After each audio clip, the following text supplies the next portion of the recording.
Analisis kebijakan perspektif gender.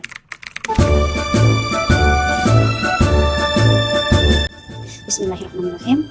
Jumat 10 Juni 2022. Analisis kebijakan perspektif gender. Islam merupakan agama yang sangat menghormati dan menghargai kesetaraan perempuan dan laki-laki.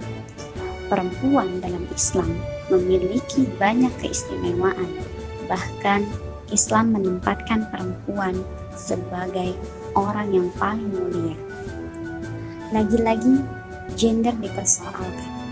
Why? Kenapa? Kesetaraan gender di Indonesia masih dipermasalahkan. Oke. Kembali lagi pada gender.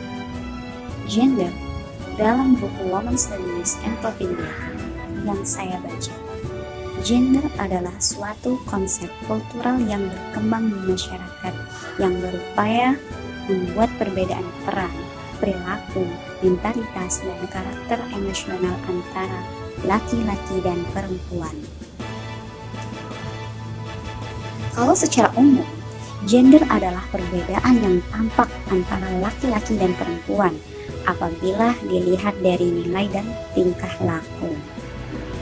Mengenai perspektif gender sangat diperlukan atau penting dalam pembangunan karena kebijakan, perencanaan, penganggaran seringkali terjadi kurang mempertimbangkan bahwa laki-laki dan perempuan mempunyai kebutuhan, kesulitan, dan aspirasi yang berbeda dan masih terjadi perlakuan yang tidak adil. Gender yang dipersoalkan karena secara sosial telah melahirkan perbedaan peran, tanggung jawab, hak dan fungsi, serta ruang aktivitas laki-laki dan perempuan dalam masyarakat. Di Indonesia, kesetaraan gender masih dipermasalahkan karena mempunyai pandangan bahwa hak lelaki disamakan dengan wanita. Pandangan atau posisi di masyarakat sama dengan laki-laki. Perempuan tidak disubordinasikan oleh laki-laki di masyarakat. Walaupun ya, yang ada kasus di mana perempuan dianggap tidak penting dalam masyarakat. Padahal peran perempuan dalam masyarakat itu juga ada loh. Paham gak? Kita sebagai perempuan dalam masyarakat itu mempunyai peran, baik berupa pekerjaan sebagai pendidik, dokter, pakar ekonomi, dan mubalighat, dan banyak yang lainnya lagi. Tentunya yang pasti dalam Islam menganjurkan aktivitas perempuan di luar rumah jangan sampai mengorbankan tugas utamanya sebagai seorang istri kalau dia sudah menikah. Gitu. Kita mempunyai hak kewajiban kalau kita setelah menikah. Terus, benarkah derajat perempuan harus di bawah laki-laki? Pernah dengar? So, true, benar sekali. But itu dulu. Perempuan dijajah oleh laki-laki. Perempuan hanyalah perhiasan. Perempuan hanyalah makhluk yang lemah, yang tidak bisa apa-apa. Laki-laki yang membuat perempuan itu lemah hingga dianggap lemah oleh laki-laki secara fisik, ya benar, wanita memiliki tubuh yang cenderung lebih lemah daripada laki-laki dalam pekerjaan berat.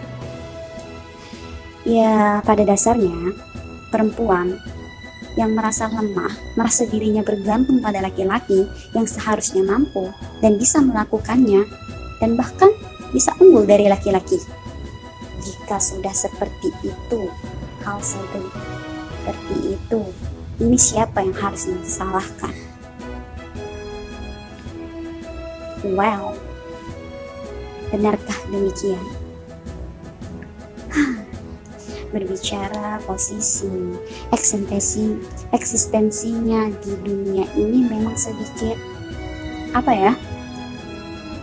di satu sisi kita perempuan dianggap harus mengabdi pada laki-laki.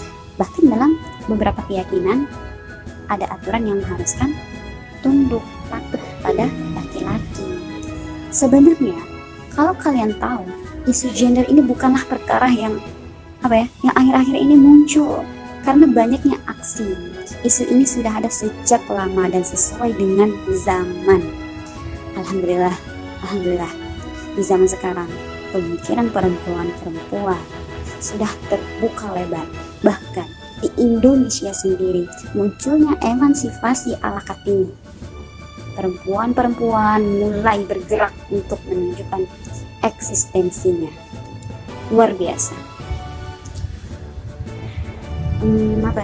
Dalam organisasi IMM atau Ikatan Mahasiswa Muhammadiyah, perempuan disebut dengan Imawati. Peran Imawati sudah sangat diakui sebagai pembawa nama baik perempuan di kalangan masyarakat. Selain menjadi jembatan masyarakat dengan dunia perkuliahan, Imawati juga harus menyatukan pikiran dan merangkul sesama untuk berada dalam barisan untuk mencegah masuknya hal-hal yang merusak akhlak, mencegah masuknya ilmu-ilmu yang sengaja dibuat untuk mengontaminasi semangat kebangkitan muslimah yang ada di dunia ini. Serta yang paling penting adalah mencegah hal-hal yang dapat meruntuhkan keimanan seorang kepada Allah Subhanahu wa Ta'ala. Menjadi imawati itu bukan asal menjalankan tugasnya tanpa landasan. Oke, kesetaraan gender dan prosesi Islam, baik imawan, imawati, itu kita sebagai hamba Allah, khalifahnya Allah, dan berpotensi yang sama dalam meraih prestasi. Bukan berarti kita sebagai perempuan yang aktivitasnya hanya di dapur, membersihkan rumah, dan keterampilan lainnya. Kita perempuan boleh berpendidikan tinggi, siapa saja boleh. Perempuan yang berpendidikan tinggi mempunyai alasan masing-masing, bukan untuk bersaing dengan laki-laki, apalagi suami ya. Pengambil lagi kalau kita sudah nikah.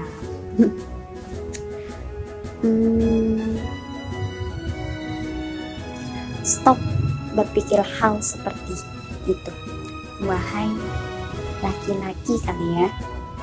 Stop. Ingat, perempuan berpendidikan tinggi mempunyai alasan tersendiri. Ingat, perempuan berpendidikan tinggi mempunyai alasan tersendiri. Dengan perkembangan teknologi, kita dituntut untuk mampu mengikuti perkembangan zaman dengan berbagai skill, tentunya yang bermanfaat bagi kemaslahatan masyarakat luas. Pendidikan adalah kunci dari kualitas diri. Perempuan yang berpendidikan tinggi tentunya memiliki ilmu untuk membangun generasi dan mampu menghadapi tantangan hidup. Itulah pentingnya pendidikan bagi perempuan. Anak yang cerdas berasal dari ibu yang cerdas. True, kita perempuan nantinya yang pasti. Benar? Menjadi ibu. Kelak kita bakalan menjadi ibu bagi anaknya dan bagi anak-anaknya nanti lah pastinya, ya gak? Dan dengan pendidikan juga kita bisa taat kepada suaminya, sekaligus guru pertama yang bakal mewarisi dan mengedukasi untuk memiliki pemahaman dan kualitas terbaik.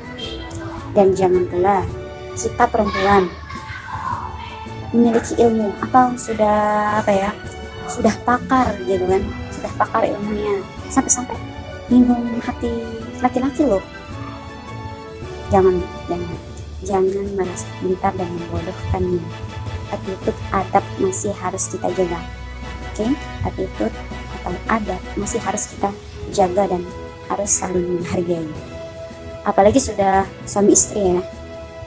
Tentunya kita perempuan harus hormat, wajib menghormati suaminya karena ia adalah timbang keluarga. Insyaallah. Jadi sampai bahas itu suami dan istri kan. Mungkin itu kali ya, udah berapa menit podcast atau ceramah atau apa ini, semoga bermanfaat ya. pastinya.